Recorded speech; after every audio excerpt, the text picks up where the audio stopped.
Hey guys, how's it going? Hope you're doing well. My name is Crown, and today I'm going to read you some very interesting stories that I hope that you're gonna love. And now, without further ado, let's go!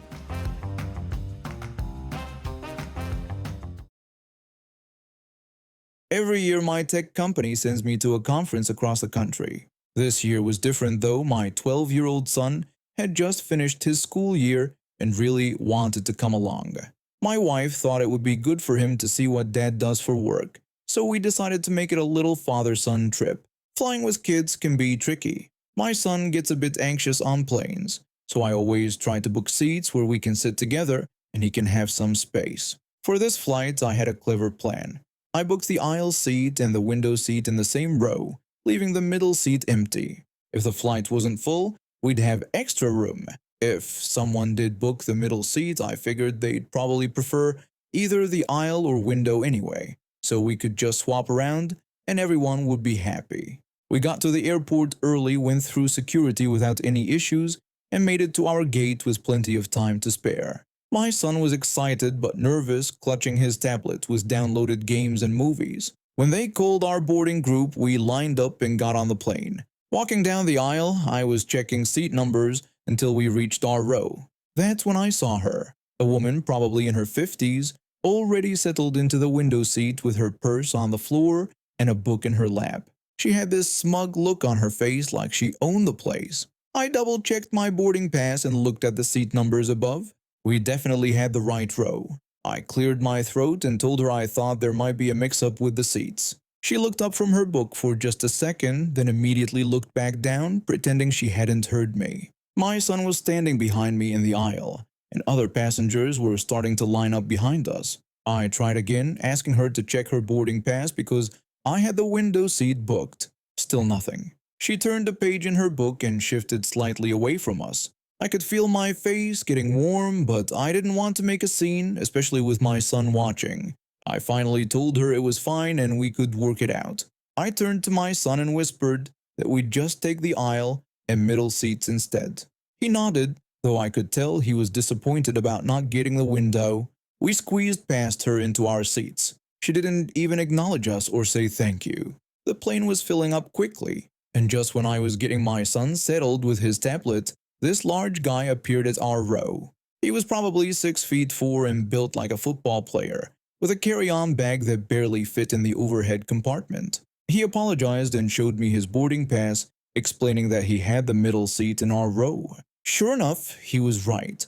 I looked at the woman in the window seat, then back at him. I explained the awkward situation that we had the aisle and window seats, but this lady had sat down in the window first, and I wasn't sure what her actual seat was. The guy looked confused and squeezed himself into the aisle while we tried to figure this out.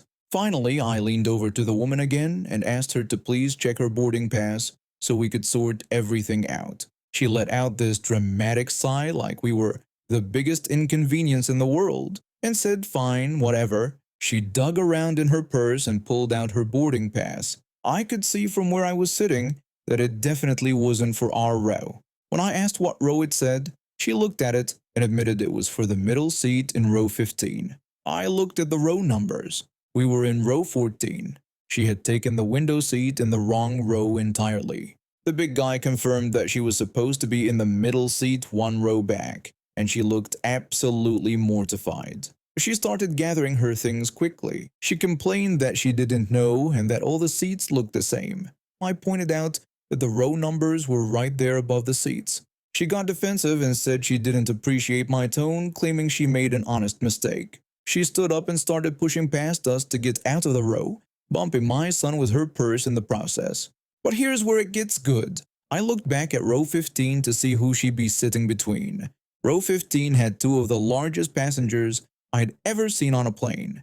One guy was probably 6'6" and took up most of his seat, and the other was a bodybuilder type wearing a tank top that showed off muscles the size of tree trunks.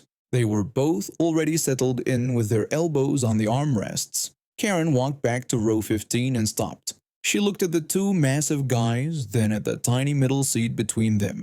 She told them she had the middle seat.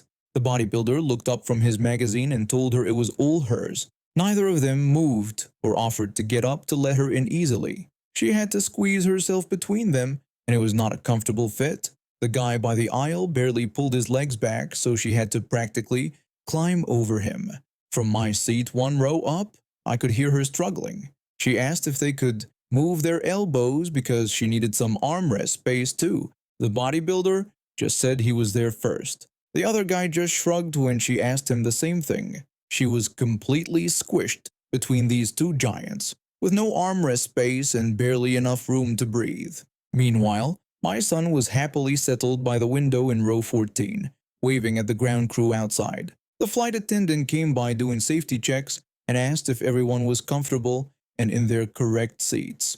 Karen said she was wondering if there were any other available seats. The flight attendant apologized and explained that they were completely full, so she'd need to stay in her assigned seat. For the entire 4-hour flight, Karen was trapped between those two huge guys.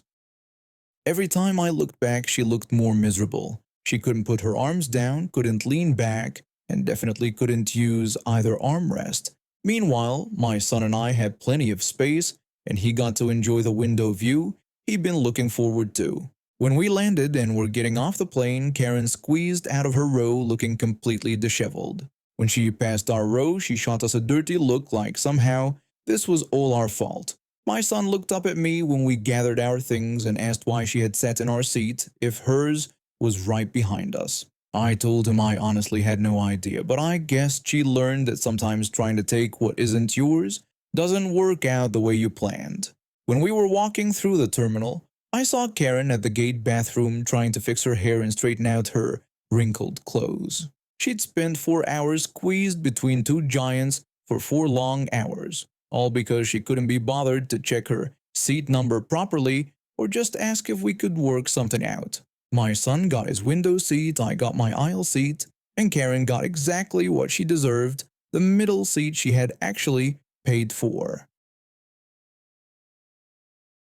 I teach at a local primary school and have been there for 6 years now. When I was growing up, I always knew that once I started earning, I'd be expected to help family. It's just how things work in our culture. When you make it, you lift others up. I understood that. I accepted it. I even felt proud when I sent my first paycheck home to help with groceries. But somewhere along the way, helping became carrying, and carrying became drowning. It started small when I got my first teaching job at 22. My mom needed help with utilities 1 month. Then my younger brother needed textbooks for university. My cousin needed transport money to get to job interviews. I was happy to help. These were real needs, and I had a steady income while they were still struggling. But over the years, the requests grew bigger and more frequent. My brother finished university but couldn't find work, so I covered his living expenses for 8 months. My older sister's car broke down, and somehow it became my responsibility to pay for repairs. When my youngest cousin graduated high school, the family decided I should pay her university application fees because I was the one with a good job. Last month was the breaking point. I got a call from my aunt while I was grading papers after a long day. She told me we needed to talk about my cousin's wedding. When I asked which cousin, she said the one getting married next month and explained that we were all expected to contribute for the ceremony. I asked how much she was talking about, and she said that since I was doing well with my teaching job, they thought I could cover the catering for about $3,000. I almost dropped the phone. $3,000 was more than half my monthly salary. I told her I couldn't afford that much, that it was way too much money for me. She asked what I meant by not being able to afford it, reminding me that I had a good job and this was family. She said this was what we do for each other. I explained that I had my own bills to pay like rent, groceries, and my car payment. She dismissed these as my personal choices and insisted that family comes first, saying I should know this. The conversation went on for another 10 minutes with her explaining how disappointed everyone would be and how they were counting on me. I hung up feeling sick to my stomach. That weekend I sat down and actually looked at my bank account. Really looked at it. For 6 years, I've been sending money home monthly. Sometimes it was for groceries, sometimes for school fees, sometimes for emergencies that seemed to happen every other week. I paid for my brother's laptop, my sister's car insurance, my cousin's job interview clothes, and countless other things. My savings account had exactly $400 in it. $400 after 6 years of working. Meanwhile, I was sleeping on a mattress on the floor because I couldn't afford a proper bed, eating instant noodles for dinner most nights, and wearing the same 3 work outfits on rotation.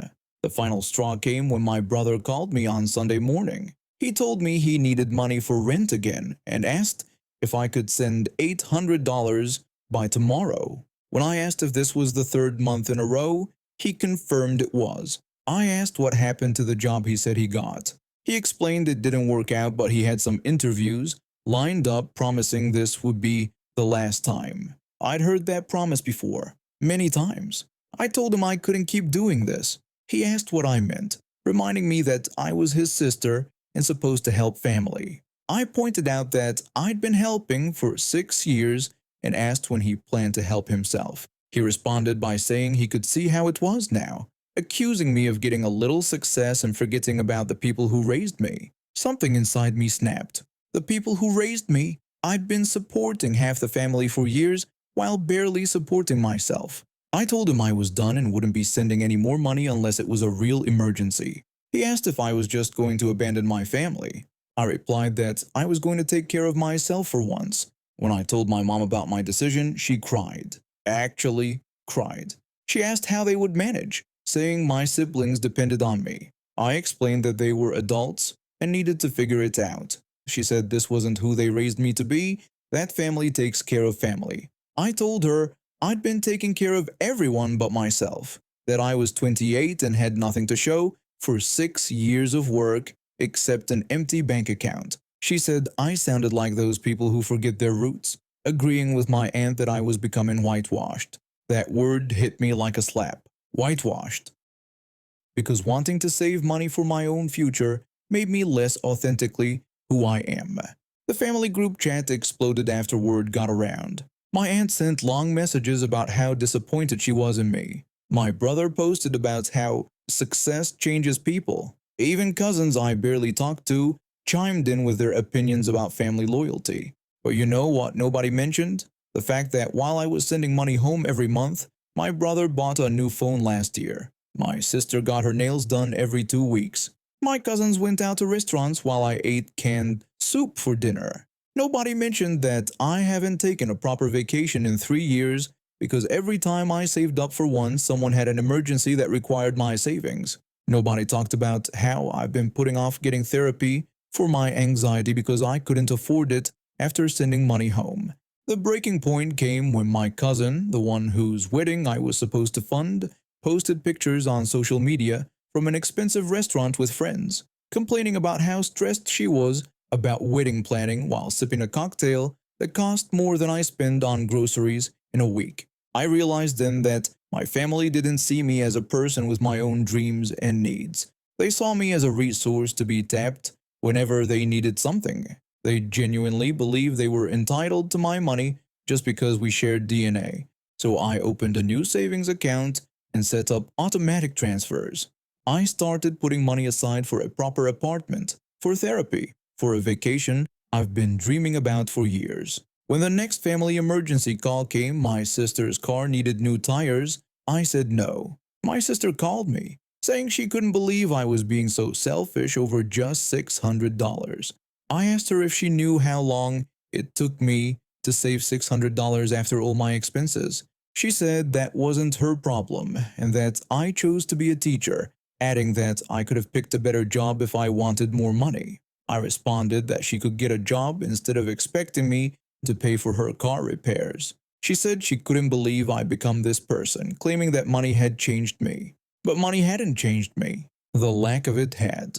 The constant stress of living paycheck to paycheck while everyone else lived comfortably off my paycheck had changed me. The realization that I was enabling grown adults to avoid taking responsibility for their own lives had changed me. 3 months later, I had enough saved for a deposit on a small apartment.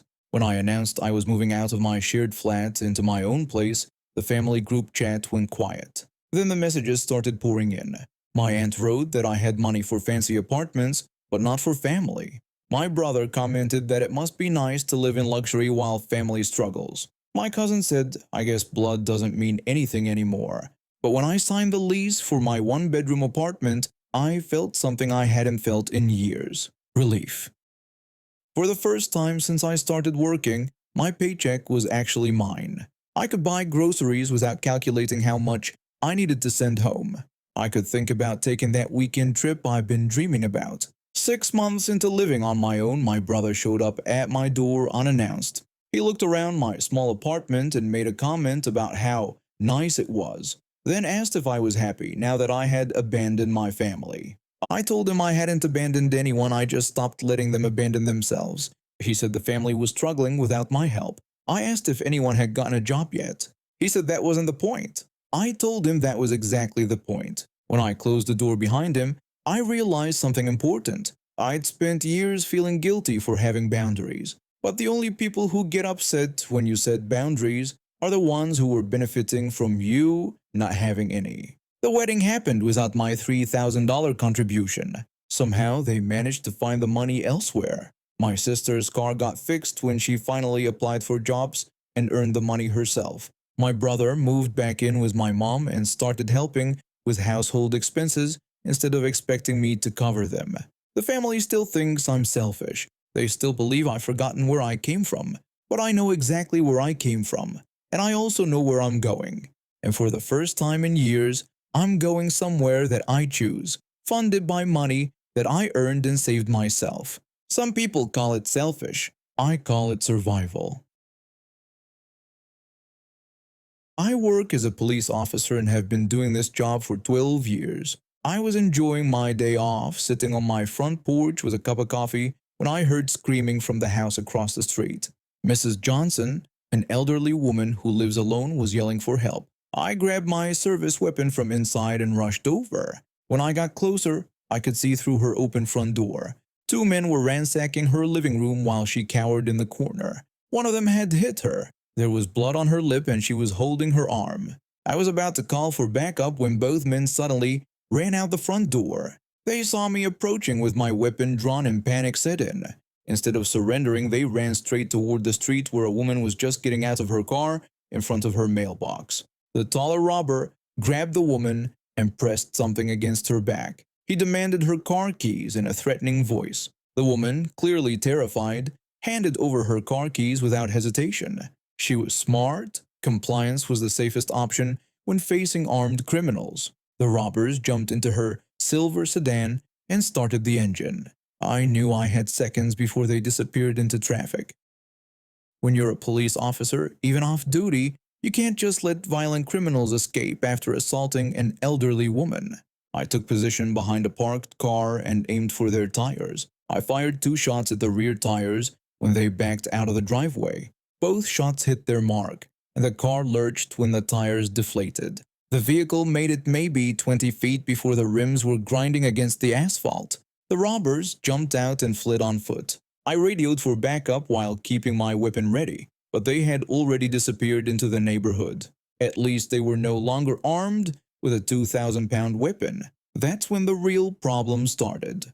The woman whose car had been hijacked came storming over to me. She was probably in her 40s, blonde, and absolutely furious. Instead of being grateful that the criminals had been stopped, she was practically foaming at the mouth. She screamed at me, asking what I thought I was doing, and yelling that it was her car. I tried to explain that I was a police officer and that those men had just robbed her neighbor and hijacked her vehicle. I told her I had to stop them from escaping. She said she didn't care what they did and that I had shot her car.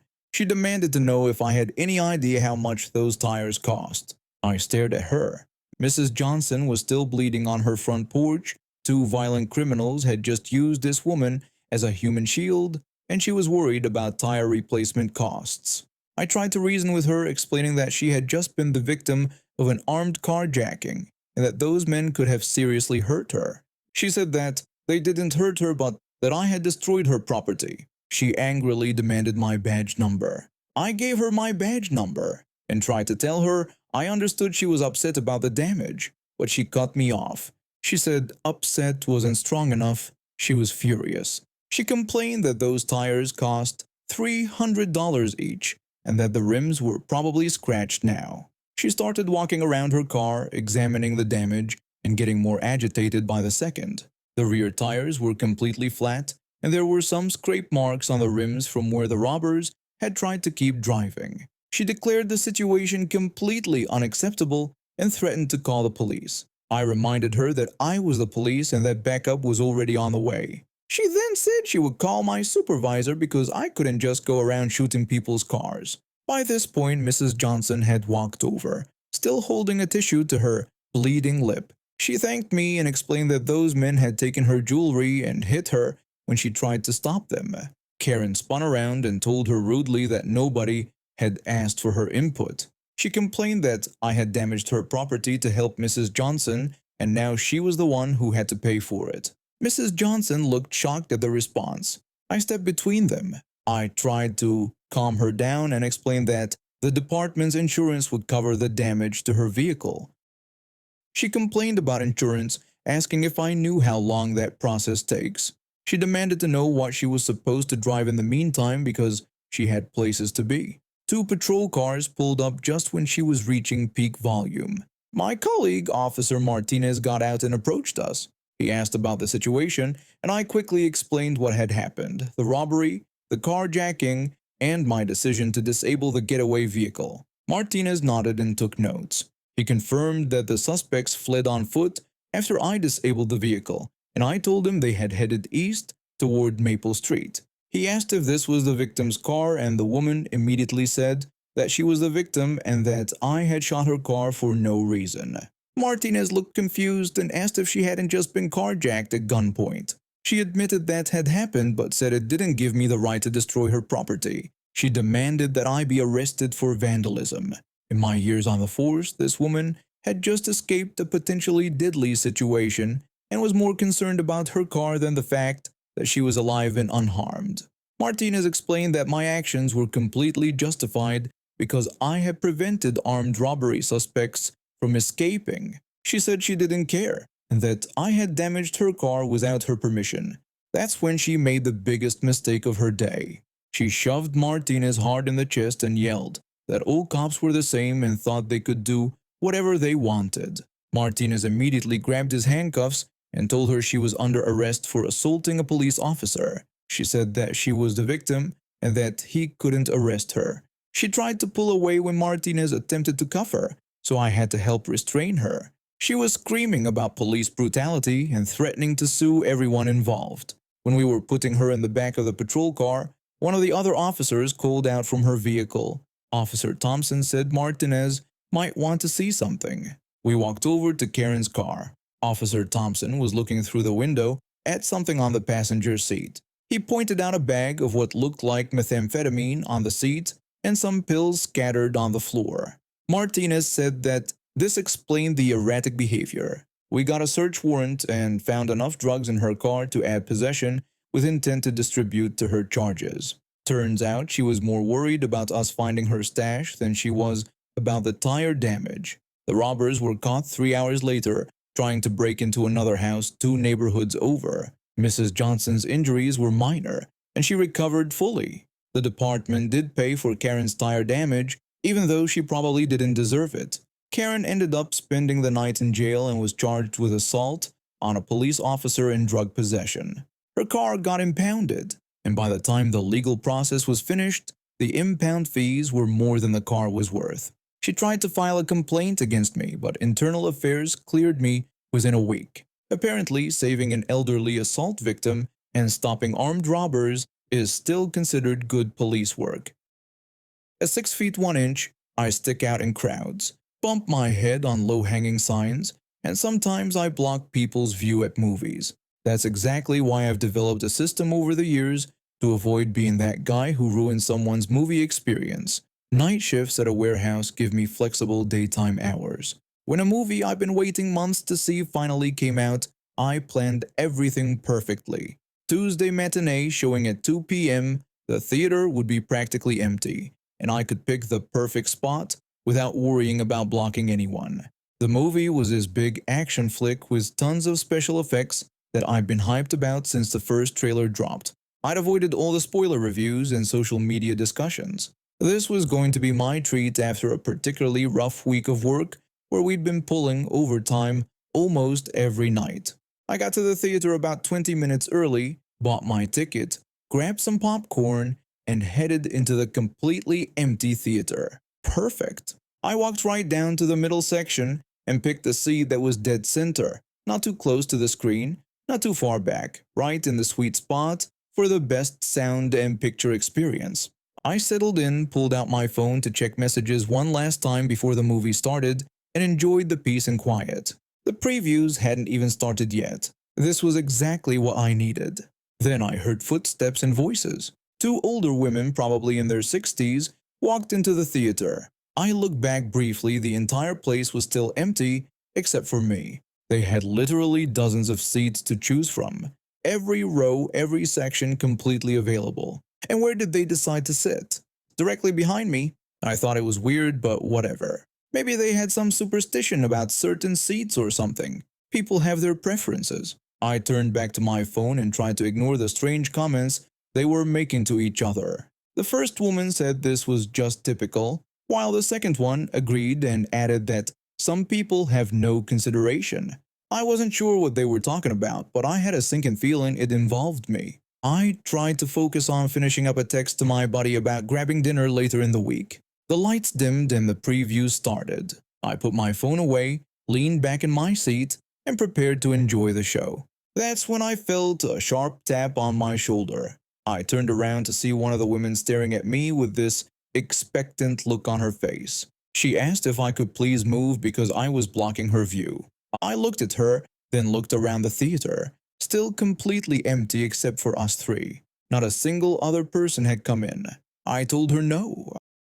I explained that I came early to sit right here so I could enjoy the movie. The look of shock on her face was something else, like I'd just told her I was going to set the place on fire. She exclaimed that she never heard such a thing, while her friend nodded along dramatically, like I'd committed some horrible crime. I told her I doubted this was the first time she'd been rude to someone. She got even more upset and said that she wasn't being rude, I was the rude one because I was tall and blocking her view. I gestured around the empty theater and pointed out that there were tons of empty seats available, but they chose to sit directly behind the 6'1" guy. She argued that they shouldn't have to move because they were there second. I explained that's not how movie theaters work. I got there first, picked my seat, and they decided to sit right behind me in an empty theater. That was their problem to solve, not mine. The second woman finally spoke up and said this was ridiculous, claiming that in their day, people had manners. I replied that in their day, people probably had common sense too. If someone's too tall in front of you, you move to a different seat. You don't demand they accommodate your poor planning. They sat there huffing and making passive-aggressive comments for about 5 minutes while the previews played. I ignored them completely and kept watching the screen. One of them said she couldn't believe how selfish young people are these days. The other agreed and added that there was absolutely no respect for elders anymore. Then the first woman suggested they should complain to the manager. I told them to go ahead. I said I was sure the manager would be very interested to hear that they sat behind someone in an empty theater and then demanded that person move. Finally, they got up in a huff and moved to seats 3 rows behind me and several seats over. Problem solved, just like I knew it would be. But they weren't done. Throughout the entire movie, they kept making loud comments clearly meant for me to hear. They kept saying some people are so inconsiderate, that I had no respect whatsoever, and that I probably never learned any manners. About halfway through the movie, during a particularly quiet, dramatic scene, one of them stage whispered loudly enough for the whole theater to hear that tall people should be required to sit in the back rows. That was it. I'd had enough. I turned around in my seat and told them that entitled people should be required to use basic logic before opening their mouths. The theater fell silent except for the movie soundtrack. They didn't say another word for the rest of the film. When the credits rolled and the lights came up, I stood to leave. When I walked past their row, one of them made a final comment about how she hoped I was proud of myself for ruining their movie experience. I told her I hoped she learned something about making better choices. I said that next time she wanted to sit behind the tallest person in an empty theater, maybe she should think twice. I walked out and enjoyed the rest of my day. The movie had been great and I'd managed to enjoy it despite their best efforts to ruin it. I run a small event planning business on the side, mostly birthday parties and small celebrations for friends and family. It started as a hobby, but word spread and now I make decent money doing it. My cousin was turning 30 and wanted to throw a huge pool party. She gave me a budget of $3,000 and asked me to handle everything. I was excited because this was going to be my biggest event yet. 30 people, catering, decorations, the works. Finding the perfect venue was crucial. I spent weeks browsing rental websites, looking for a house with a nice pool and enough space for 30 people. Most places in our area were either too small or way over budget. Then I found it. This gorgeous house with a massive backyard, beautiful pool, and a huge deck perfect for the party setup. The listing looked amazing. The pool was crystal clear, the deck had enough space for tables and a DJ setup, and the house itself was stunning. The price was steep at $2,000 for the day, but it was within budget and my cousin approved it immediately when she saw the photos. I submitted the booking request with all our details. 30 guests, pool party, catering arriving at noon, event from 2 to 8 in the evening. I was upfront about everything because I've learned that transparency prevents problems later. The host approved the booking within hours. I was thrilled and started planning the decorations and coordinating with the caterers. Everything was falling into place perfectly. Then 3 days before the event, I got a message from the host that made my blood boil. She told me how excited she was for our event, but then dropped a bomb. She explained that they had guests checking out the morning of our party who weren't great at cleaning up after themselves. She wanted me to tidy up after them when we arrived. Just basic stuff like making beds, washing dishes, and maybe a quick vacuum. But it got worse. She mentioned they were flying back from their European vacation that evening and would love to come home to a spotless house. She asked if we could make sure everything was perfect by 5 p.m. since they landed at 7 p.m. and wanted to settle in right away. I read that message 3 times before it fully sank in. They wanted me to clean up after their previous guests and then deep clean their entire house before my event even ended. I wrote back explaining that I thought there might be some confusion. We were renting their space for a pool party from 2 to 8 and would clean up after ourselves, of course, but we weren't housekeeping staff. Her response was even more shocking. She told me I had misunderstood and that this was just basic courtesy. She explained that the guests before us always left a mess and they couldn't get their cleaning lady there in time. She insisted it wasn't much work, just an hour or 2 tops. Since we were having a party, she figured we wouldn't mind making sure the place was extra clean for their return. I was speechless. They wanted me to pay $2,000 to clean their house and then host a party. I wrote back, making it clear that we were paying $2,000 to rent their space, not to clean up after other guests or prepare their home for their return. We would clean up our own mess, but that was it. Her reply showed her true colors. She expressed disbelief at how selfish I was being and said she couldn't believe this was how I repaid them for letting us use their beautiful home. She claimed other guests had never complained about helping out a little and insisted they weren't asking me to scrub toilets, just basic tidying. The audacity was unreal. I screenshot the conversation and sent it to my cousin. I wrote back making it absolutely clear that we were customers, not their cleaning service. If they needed the house cleaned before their arrival, they should hire professional cleaners. We would clean up after our event as any respectful guests would, but we would not clean up after their other guests or deep clean their house. She responded saying fine, but not to expect any flexibility if we ran over our time slot or if anything got damaged. She claimed they were already being so generous letting us have 30 people, and now I wouldn't even help them out a little. That's when I realized this person was completely delusional. I called my cousin immediately. My cousin was as outraged as I was. She told me to cancel immediately and find somewhere else. But it was 3 days before the party. Everything else was booked or way too expensive. I decided to try one more approach. I messaged the host saying I had discussed this with my client and we had decided to cancel the booking. I asked her to process our refund so we could find alternative accommodations. She wrote back asking if I was kidding. It was 3 days before our event and they had already blocked off the date and turned away other bookings. She said we couldn't just cancel now because I didn't want to help out a little. I replied that her cleaning requirements weren't mentioned in the listing or our initial booking agreement, and that this constituted a material change to our rental terms. She tried to bargain, saying maybe we could compromise. I wouldn't have to clean the whole house, just the kitchen and bathrooms, and maybe just make the beds upstairs. She claimed that was barely anything. I was done. I contacted the platform's customer service and explained the situation. I forwarded all our messages and explained that the host was trying to add unauthorized cleaning requirements to our booking. The customer service representative was sympathetic but said since it was so close to the event date, getting a full refund might be difficult. They offered to mediate a conversation with the host. During the mediated call, things got even worse.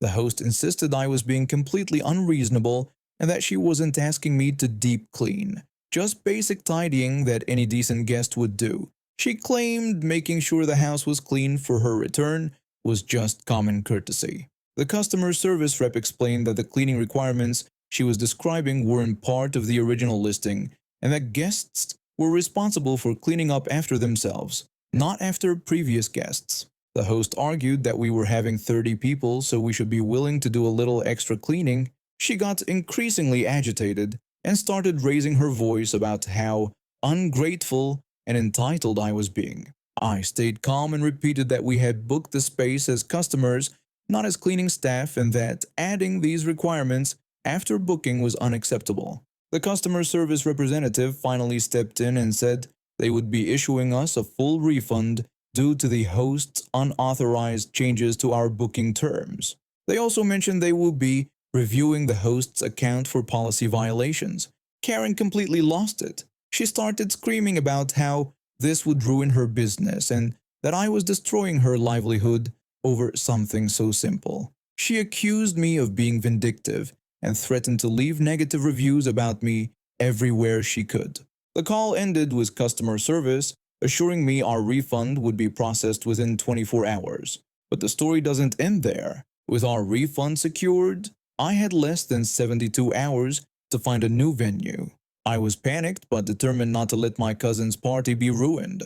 I called every venue in town, hotels, community centers, even restaurants with private rooms. Everything was booked or couldn't accommodate 30 people for a pool party. Then I remembered my neighbor mentioning that her brother owned a small event space across town.